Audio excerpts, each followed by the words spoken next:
मतलब करेजा। अगर मर्दन का विराग आवे कोई तक करेजा होके के चाहिए।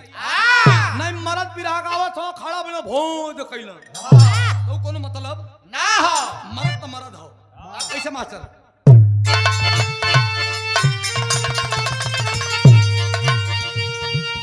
तो चट्टान को अरे ठोकर पर न जाया अरे की हिम्मती हिलाया जो हिमराज का और काल में घुस के दुश्मन को मारा अरे मान मर्दन किया और रण में रणबाज का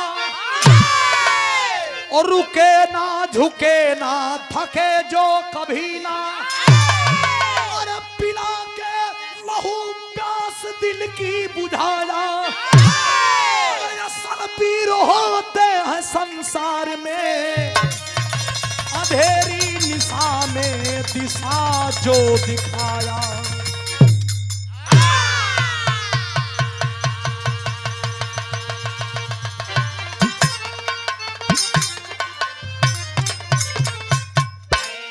नवरात्र अभी बीता है हमन नाच दे जा हमन गा ले जा ई बिरहा के अंश नाम बिरहा के अंश बतावत है चूंकि हम दोनों के लेके चलीला।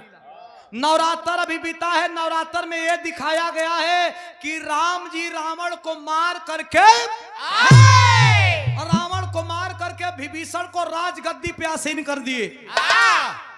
लेकिन उस गद्दी पे बैठे हुए विभीषण को देख देख करके मंदोदरी रोज ये कोसती थी कि 1 लाख पूत 1.25 लाख नाती ता रावण घर दिया न अरे जिस रावण के चलने से अरे रावण के चलने से पूरी पृथ्वी कांपती थी। और रावण के इलाका में और रावण के लंका में खाली विधवा औरत मंदोदरी रानी एक 13 बरस के बच्चे को बुलाती है। मंदोदरी रानी किस बच्चे को बुलाती है पता है? किसको? मेघनाथ का बेटा अमरजीत जो बचपन से ही अपने नानी गांव यानी मम्मा गांव पलत रहल ननियौरे में पलत रहल। लड़का आई तो सोचलस कि अपने दादा रावण से मिलब। इंद्रजीत अपने पापा से मिलिहन केहू से ना मिलल। जब देखलस लंका का स्थिति तो जा करके और मंदोदरी रानी से कहता है कि स्थिति ऐसी क्यों बनी है माँ? तो मंदोदरी रानी कहती है कि सुनो स्थिति क्यों बनी है। बिरहा में कव्वाली का टुकड़ा बा।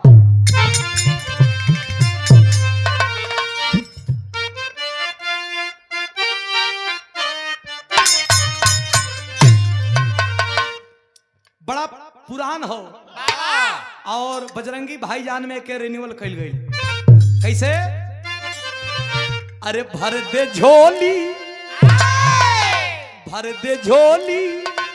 मेरी या मुहम्मद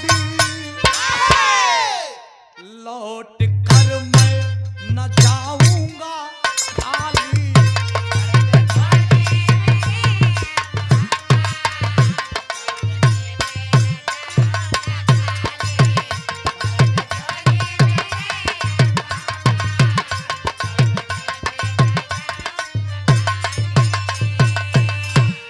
लेकिन अरे रोके बोली और रोके बोली अरे मंदोदरी अमर से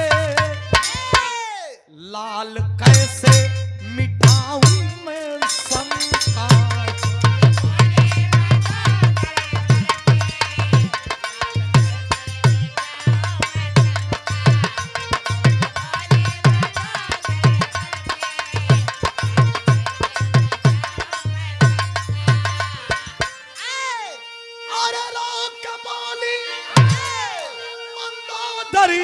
अमर से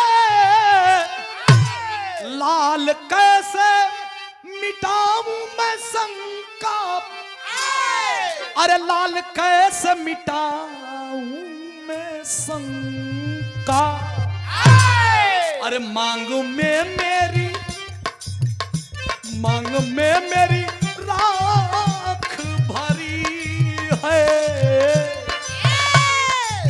हो मांग में मेरी अरलाख देख ले राख है सारी लंका, मांग में मेरी राख भरी है रे देख ले।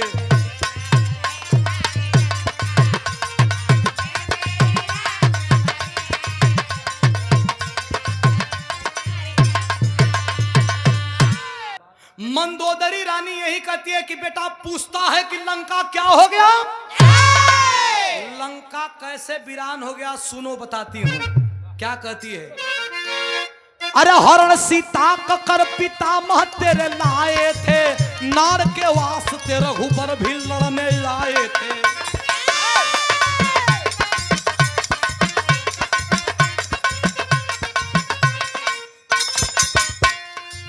मिले श्री राम से विभीषण मिताई करके, मिले श्री राम से विभीषण मिताई करके, कराया कुल का नाश द्रोही बुराई करके।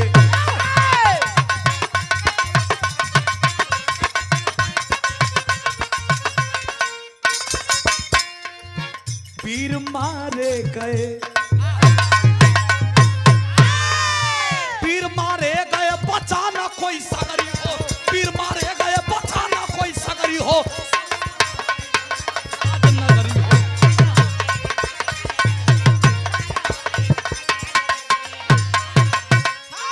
एक लाइन में मंदोदरी कहती है कि अरे जिस रावण के दरबार में बड़े बड़े बड़े बड़े देवता देवी चूल्हा चौकी किया करते थे, उस रावण के दरबार में राम जैसे पुरुष का क्या औकात, लेकिन विभीषण राष्ट्रद्रोही, देशद्रोही, परिवार द्रोही, कुल द्रोही जा करके और राम से मिल करके लंका का नाश करवा दिया।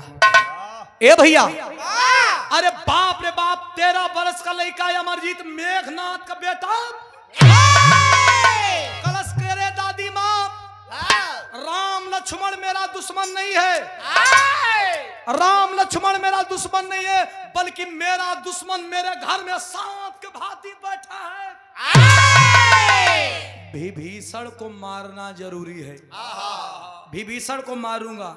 विभीषण को मारने की तैयारी कर रहा है। बिरहा में एक तरज है, वही तरज का हमारे अरुचि का जन्म को पहले का तरज है। कैसे मास्टर? आकाश यादव जी, बिल्डिंग मटेरियल, हेमापुर, फूलपुर, आपके द्वारा पुरस्कार है।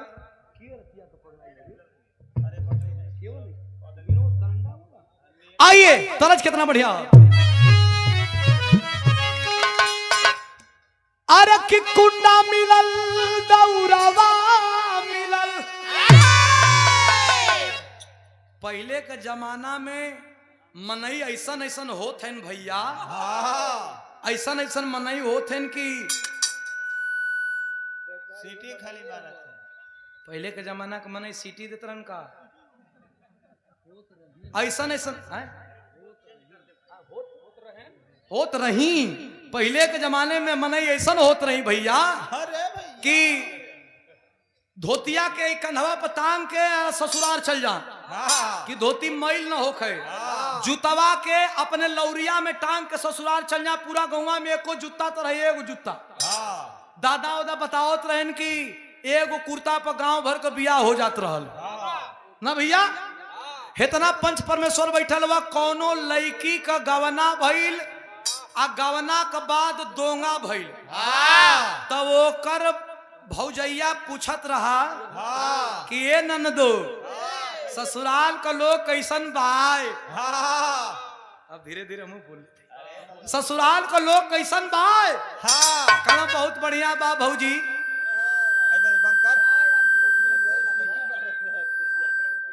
वो बिटिहनी कहत बाय कि ससुराल का लोग बहुत बढ़िया बाय। कहना ससुराल का लोग तो बढ़िया बा, हमन का जौन सामान दिए रहा उस सामानवा ठीक बाय। कहना कौन सामानवा? कहना खटिया मचिया तोसक रजाई, कहना एक नंबर मिला बा, लेकिन एक सामान गड़बड़ बा भौजी। कौन सामान? कहे कि अरे कुंडा मिलल दौरावा मिलल, अरे कुंडा मिलल दौरावा मिलल, और बहुरावा मिलल ये भौजी आरतिया से जरिया पनिदियो न आवे मऊगा मिलल ये भौजी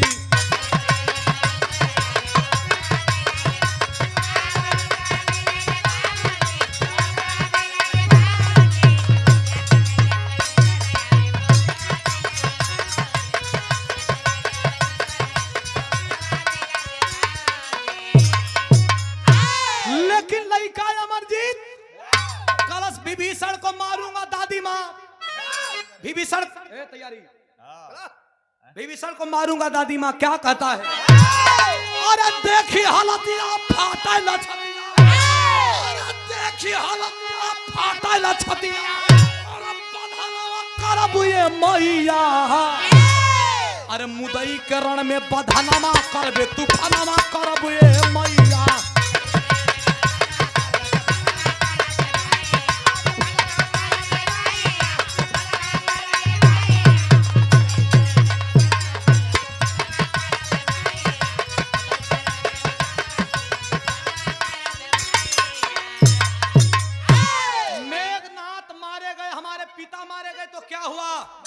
मां सौगंध है इस मिट्टी की मेघनाथ बन करके तेरे आंचल में और लंका की लाज मैं बचाऊंगा क्या बोले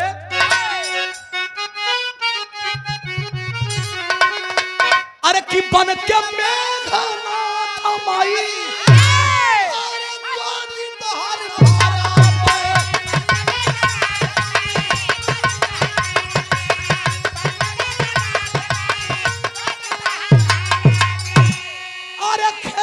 विभीषण के हम राज खुद करब अरे रोमा रोमा लागल यगिया अरे रोमा रोमा लागल यगिया तूफानवा करब ये मैया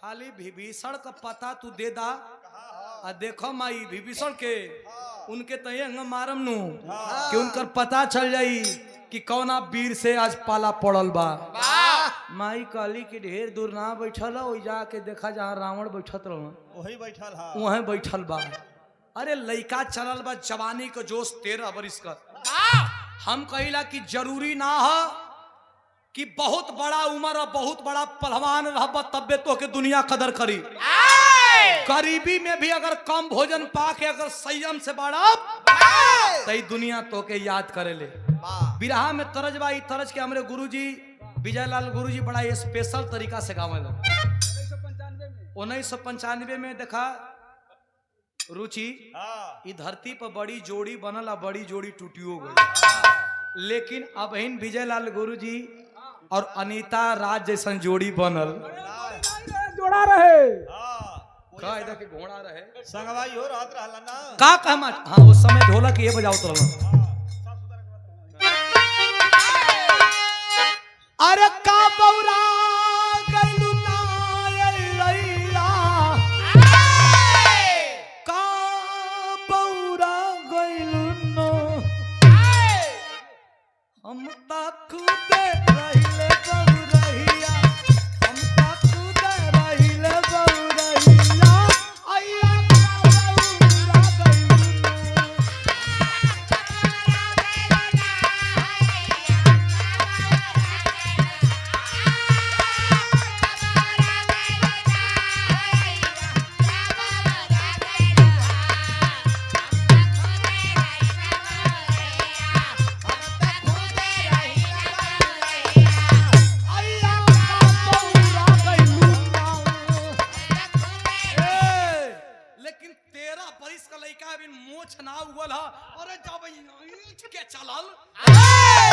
विभीषण और जोर जवानी जान कर लेके जब चलल हो तो भयल का माचा अरे बाका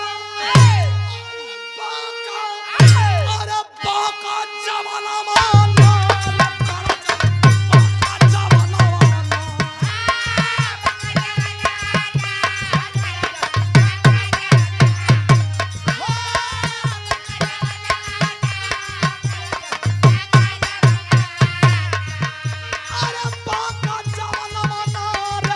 जल बाका जवाना माना मिली हम माटी में तोहरो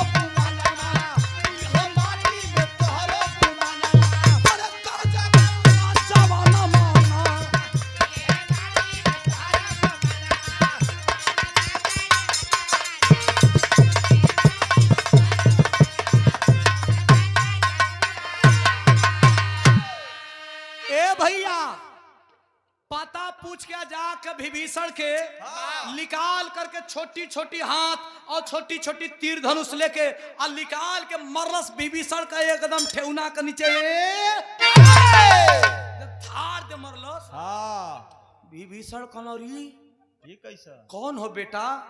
कलश वीर अपना नाम परिचय नहीं, वीर की वीरता पहचान किया करती है। विभीषण रहना बड़ा तेज तराज, बाण का रफ्तार देख के जान गए कि रे बाप रे बाप, हम लड़ाई में रहल बानी, मेघनाथ का बाण इतना रफ्तार से आवत रहल, भैया लक्ष्मण का बाण इतना रफ्तार से आवत रहल, के हुआ बेटवा? कहना के नहीं, ई गद्दी का असली वारिस लंकापति रावण का नाती मेघनाथ का बेटा अमरजीत। आय हो बाबू, और ये कुल बचल हो सुकारी, कुल लगना ये हर बार भागे कि कहां से ये बचल भाई? भाई ना अब जल्दी लखेदा।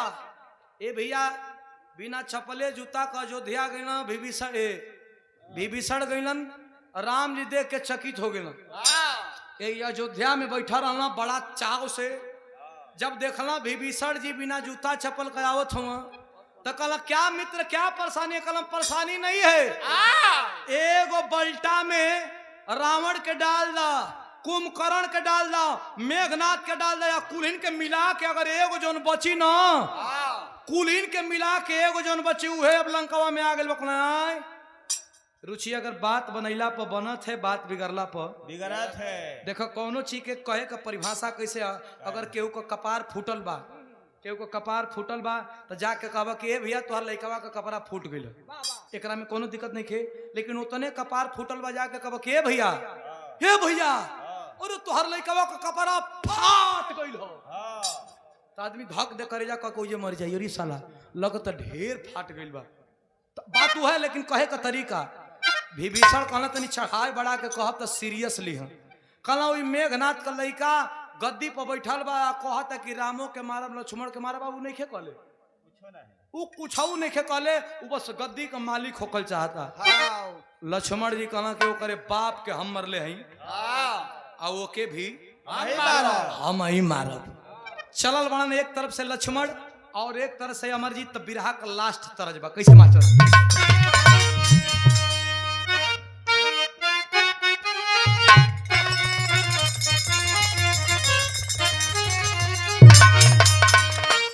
हमारे उस्ताद गावेलन, अरे दिल के टुकड़े इस तरह से मिलता जुलता दो तीन गो तरज लिखल, लेकिन हम गाइला का अरे दिल के अरमान, दिल के अरमान और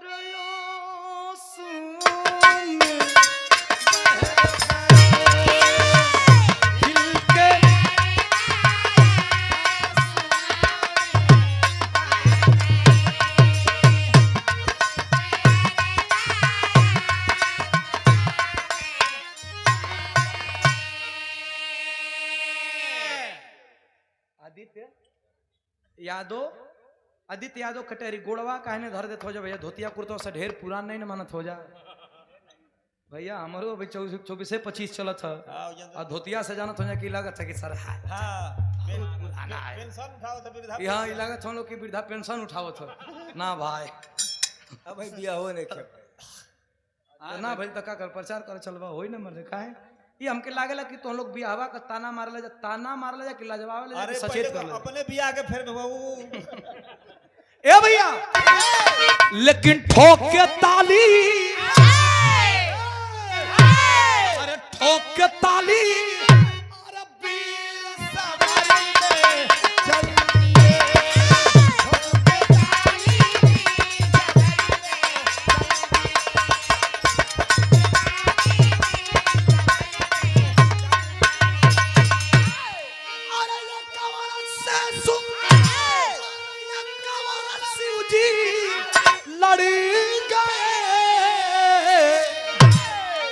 एक और शेषु मतलब लक्ष्मण शेष नाग का अवतार, आ एक तरफ लइका जौन शंकर भगवान के पूजत रहल, तो अरे ठोक के ताली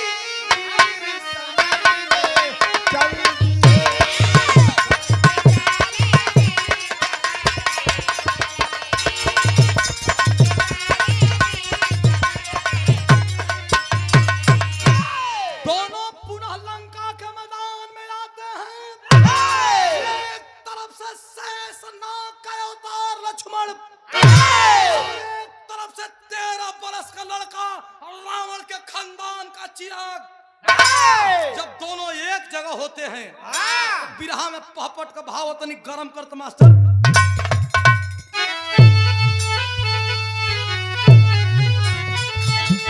अरे लगा बरसने बाण के ऊपर बाण तान का सीना हो, अरे भीड़ गया है अमरजीत बलवान तान का सीना हो।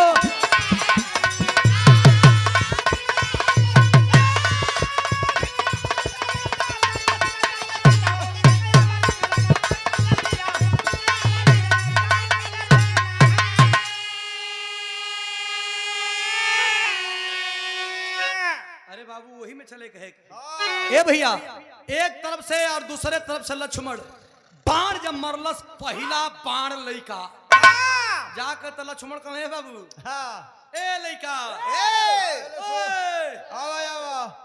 तू ही लड़वैया का लइकवा के जना की चिढ़ौनी बनाओ तू कला ए बाबू तोरे बाप के मरले हैं तू छोटी एक बड़ा ए बाबू हट रे ए हट रे बाजू हट। दया लगा था तो लक्ष्मण का बतिया सुन के कहलस कि हमके कहत हम का कला के कहत हो भैया कल तो ही के लइका हवे हम शेष नाग का अवतार लक्ष्मण है कहना अच्छा अच्छा तुम्हें हुआ तो ही हवा का कहना हाँ कहना कि तई बताव लड़हूं जाने लगा कि खाली बकर बकर बोलबे करे लजा लक्ष्मण गरमा के कहना हई देखो ए बीत भर का बेटा बा को कहता कि लड़हूं जाने लगा कि खाली बकर बकर बोलबे करे लजा कहना रे हमने तोर पिता के मरले कहना पीते का बदला लेवे त मायल है। अरे बाप रे बाप पहला बाण जब मरलस ना लक्ष्मण जी के संहारे का मौके ना मिलल लगना नाच के गिर गई। जब गिर के विभीषण और कथम ए भैया ए तने सुनी हां विभीषण चुत्ता झाड़ के कलश की काहे के तुम लोग लड़वैया और लड़ा लोग के हम तो ठिका ले नहीं थोड़े ना कलश भैया लड़ा लोग हम कोनो लड़वैया थोड़े हैं कहना रे बाप एकर बाबू से बनवा के यह तो रफ्तार में आवत हो कहना रफ्तार में ना आई शंकर जी का वरदान है के प्राप्त है। ए भैया कहना तब कैसे ही हारी कहना एक शर्त पर हारी जब एकरे लक्ष्मण तोहरे सामने कोनो औरत आके खड़ा हो जाई आई औरत पर बाण चलावेला नहीं लक्ष्मण कहना तब वही सीता जी के पुनः वही लंका में बुलाया गया। आज जब लंका में बुलाया गया तो हुआ क्या अरे हनी हन क्या तू बाण ये बाबू जीत के मारा हो अरे हंसी के बोली जनक नंदन के घाट उतारा हो कला हंस के बोली जनक नंदनी। जब वही आगा भैली सीता जी रख दिया तीर धनुष कलश की मर्दों से लड़ाई होती तो ये मर्द जंगे मैदान में लड़ता है। लक्ष्मण कैसा वीर है तू औरतों को लेकर के आता है ये वीर औरतों से नहीं लड़ता है मर्द है मर्द से लड़ता है। वाह इहे का मौका उठैलन लक्ष्मण जी कैलन का मास्टर आल्हा कराओ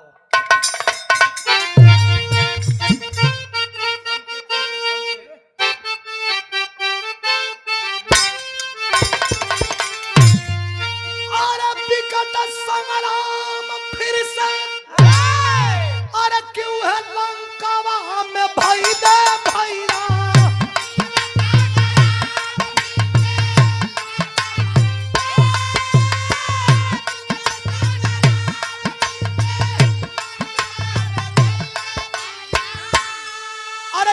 जीत गति हला करे जावा के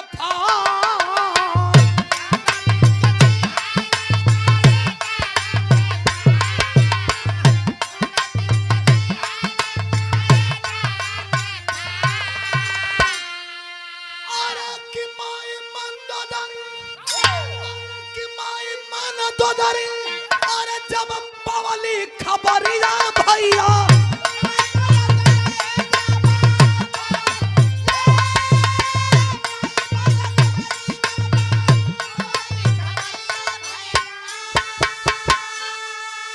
के कपार होई कैली हो लाचार। आखिरकार जब वही तीर धनुष लड़का धरा है धरती पे, लक्ष्मण शेषनाग शक्ति का संधान करते हैं बाबू, गिर गया धरती पे। वो 13 बरस का बेटा, मंदोदरी रानी आती है, कैसे हुआ?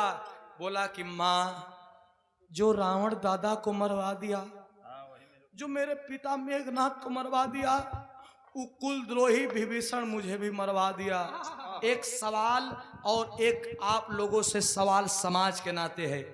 ए भैया, धरती पर रावण के मारल आसान है, काहे कि 100 गो रावण पैदा हुई, 100 गो महाराज हन, काहे कि उस सामने से लड़ी। लेकिन इस समाज में, इस परिवार में अगर क्षेत्र में एगो विभीषण पैदा हो जाई, अगर एक विभीषण पैदा हो जाई, तो समझ ला कि पूरा परिवार, पूरा समाज, पूरा इलाके का सफाया हो जाई।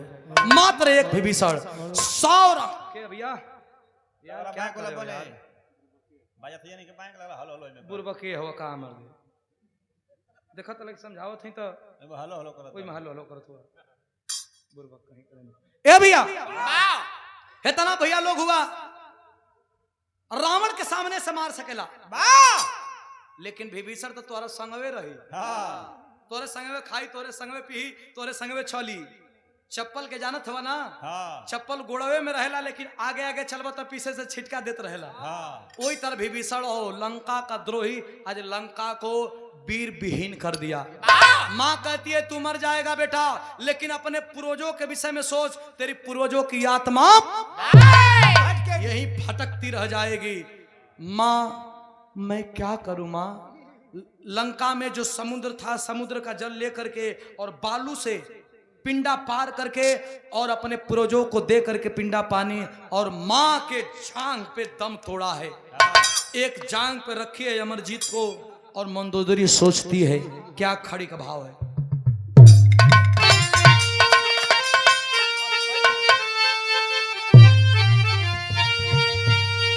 अरे भाई ना बेटा, अरे हमारे कुल का जन्म, अरे कि माहुर भाई जिंदगानी ना बेधाएगा बना।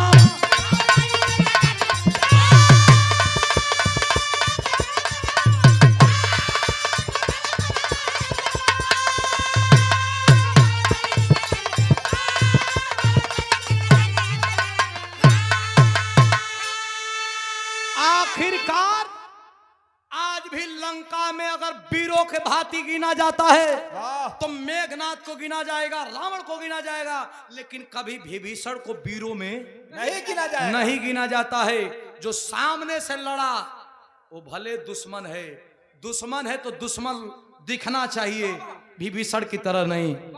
आज तो हर समझवे में 5 गो विभीषण घूमत हो। वो सोचत हम कि ये सब लोग मर जा, हमन का राजा हो जाएंगे।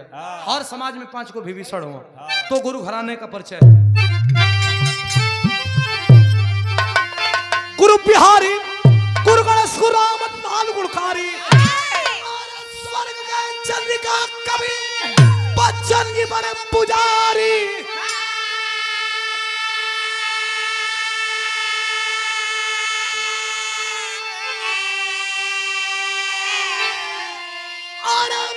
से खाली भाई ने दसवा तो सुधीर, अरे विजय लाल का बिरहा बाखन